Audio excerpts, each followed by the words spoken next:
Good morning, students. In lecture number 4, I will discuss irrational numbers. The definition of irrational number is a number which cannot be written in the form of P upon Q, where P and Q are integers and Q is not equal to 0 is called irrational number.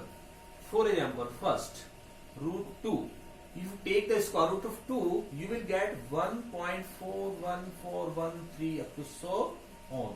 And if you take the square root of 5, you will get 2.23606 up to so on.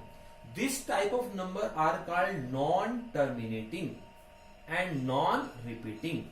Non-terminating means the remainder never be 0, and non-repeating means no block of digit will repeat, as you have seen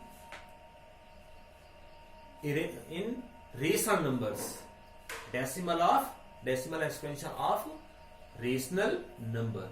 You see value of pi equal to 3.1415926 up to so on.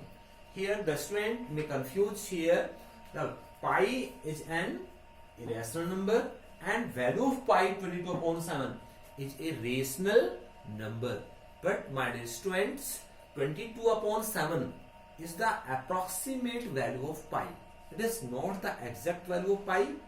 So pi is an irrational number and 22/7 is a rational number.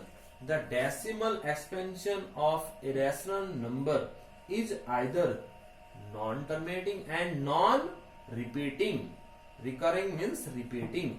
Moreover, a number whose decimal expansion is non-terminating and non-recurring or repeating is an irrational number. Next one is real number. What is real number? All irrational number and rational number. All irrational number and rational number make up the collection of real number. आपकी all rational and irrational number are called real number. Thank you.